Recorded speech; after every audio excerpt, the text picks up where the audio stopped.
যে সময় মসজিদ হয়েছিল সে সময় এয়ারপোর্ট ছিল না। এমন আন্দোলন করতে হবে সরকার নড়ে যাবে। আর এই বিজেপি সরকারের কাজই হচ্ছে শুধু মসজিদ মাদ্রাসা, আর কোনো কথা নেই। উন্নয়ন নিয়ে কোনো কথা নেই, শুধু মসজিদ আর মাদ্রাসা। জানি মসজিদের জায়গায় মসজিদ অবস্থিত আছে, সরকারের জায়গায় মসজিদ নাই। আমরা স্বাধীনভাবে মাথা উঁচু করে আমাদের ধর্মকে, আমাদের ধর্মগ্রন্থকে শিখতে পারবো এবং ধর্মকে স্বাধীনভাবে পালন করতে পারবো। প্রত্যেকে তার ধর্মকে স্বাধীনভাবে পালন করতে পারবে। এটা আমাদের কনস্টিটিউশন, আমাদের সংবিধান আমাদেরকে রাইট দিয়েছে। এমএলএ এমপি সরকার যারা এই আল্লাহর ঘর উপাসনালয় মসজিদকে ভাঙবে এবং রাজ্যে বিশৃঙ্খলা তৈরি করতে প্রচেষ্টা নেবে, আমরা তাদেরকে বিচারের আওতায় আনবো, ছেড়ে দেব না, আমরা ভুলে যাব না। দমদম মসজিদ নিয়ে আজকের আমরা খবরে খুব দেখতে পাচ্ছি। আমরা প্রথমে বলে রাখি, যে সময় মসজিদ হয়েছিল আলহামদুলিল্লাহ সে সময় এয়ারপোর্ট ছিল না, অথচ সরকার বলছে মসজিদ বন্ধ করে দেওয়া হবে। আমাদের জমিয়ত উলামা হিন্দের সভাপতি জনাব মাওলানা সিদ্দিকুল্লাহ চৌধুরী হাফিজাহুল্লাহ মহাশয় তিনি সুস্পষ্ট বার্তা দিয়েছেন যে সরকার যদি চায় আমাদের সঙ্গে আলোচনার টেবিলে বসতে পারে। কেননা যে সময় মসজিদ হয়েছিল সে সময় এয়ারপোর্ট ছিল না। আমরা আইনকে সম্মান জানাবো, ভারতের কনস্টিটিউশনকে সম্মান জানাবো, ভারতের কোর্টকে সম্মান জানাবো। আমরা আইন হাতে তুলে নেব না। আর এই বিজেপি সরকারের কাজই হচ্ছে শুধু মসজিদ মাদ্রাসা, আর কোনো কথা নেই।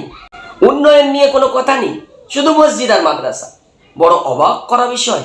অনেকে আবার দাবি তুলছেন খারিজি মাদ্রাসা থেকে ডাক্তার হয় না, ইঞ্জিনিয়ার হয় না, অথচ বড় হাস্যকর বিষয়, আপনারা শুনলে অবাক হবেন, যিনি বক্তব্য দিচ্ছেন তিনি ডক্টর নন, তিনি ইঞ্জিনিয়ারও নন, তিনি কিছুই নন। বড় হাস্যকর বিষয়। তাই বলছিলাম ভারতবর্ষের সংবিধান আমাদেরকে রাইট দিয়েছে। আমরা স্বাধীনভাবে মাথা উঁচু করে আমাদের ধর্মকে, আমাদের ধর্মগ্রন্থকে শিখতে পারবো এবং ধর্মকে স্বাধীনভাবে পালন করতে পারবো। প্রত্যেকে তার ধর্মকে স্বাধীনভাবে পালন করতে পারবে। এটা আমাদের কনস্টিটিউশন, আমাদের সংবিধান আমাদেরকে রাইট দিয়েছে। এবং দমদম মসজিদ নিয়ে যেটা কথা উঠছে তার জন্য আলোচনার টেবিল খোলা আছে। এটা আমাদের জমিয়ত উলামা হিন্দের সভাপতি জনাব মাওলানা সিদ্দিকুল্লাহ চৌধুরী হাফিজাহুল্লাহ খুবই স্পষ্টভাবে জানিয়ে দিয়েছেন। আর বিজেপি সরকারকে আমি অনুরোধ করব, গত সরকার এই হিন্দু মুসলমান করতে গিয়ে শেষ হয়ে গিয়েছে। বাংলা হচ্ছে সম্প্রীতির বাংলা। শান্তিপ্রিয় হিন্দু, শান্তিপ্রিয় মুসলমান, শান্তিপ্রিয় শিখ, শান্তিপ্রিয় ঈসাই, এনারা কাঁধে কাঁধ মিলিয়ে বাঁচতে ভালোবাসেন। একটা হিন্দুর প্রয়োজনে একজন মুসলমান দৌড়ে যাবে, এটাই স্বাভাবিক। একজন মুসলমানের বিপদে হিন্দু দৌড়ে আসবে, এটাই স্বাভাবিক। আর এটাই হচ্ছে আমাদের মিলবন্ধন, এটাই হচ্ছে আমাদের সম্প্রীতি।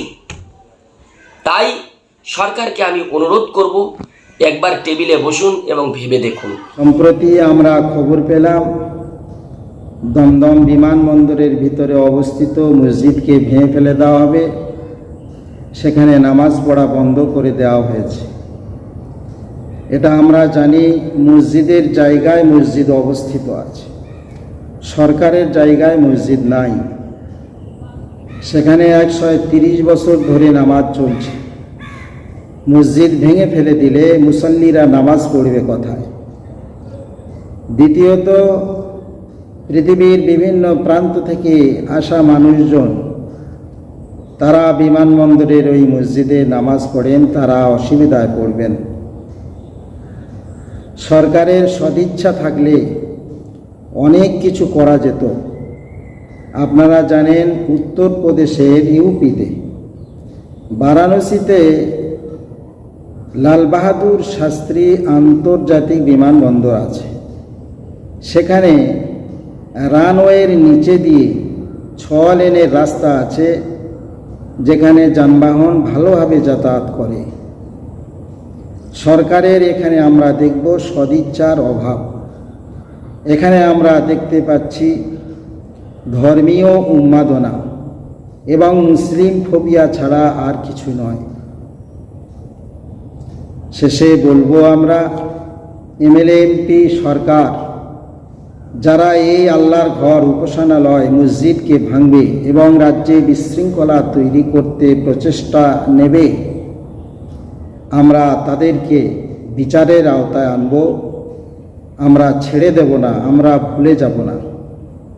আসলে আমাদের রাজ্যে বিজেপি সরকার যোগী রাজ্যের মডেল তৈরি করতে চাচ্ছেন। এখানে এনকাউন্টার এবং মসজিদ মাদ্রাসা ভেঙে বিশেষ একটা সম্প্রদায়কে ভীত ও সন্ত্রস্ত করতে চাচ্ছে।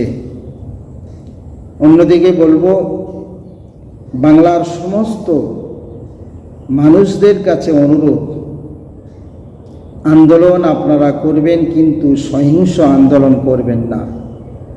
সহিংস আন্দোলন করতে গিয়ে যদি আপনি জেলখানায় থাকেন, তাহলে আন্দোলন করবে কারা? সেজন্য বিশেষ করে অনুরোধ করব, শান্তি শৃঙ্খলা এবং গণতান্ত্রিক পদ্ধতিতে অহিংস আন্দোলন চলবে। এমন আন্দোলন করতে হবে সরকার নড়ে যাবে, কিন্তু বিশৃঙ্খলা আন্দোলনের মধ্যে এটা হবে না। আর এককভাবে বিচ্ছিন্নভাবে ইচ্ছা মতো কেউ কোথাও আন্দোলন করবেন না।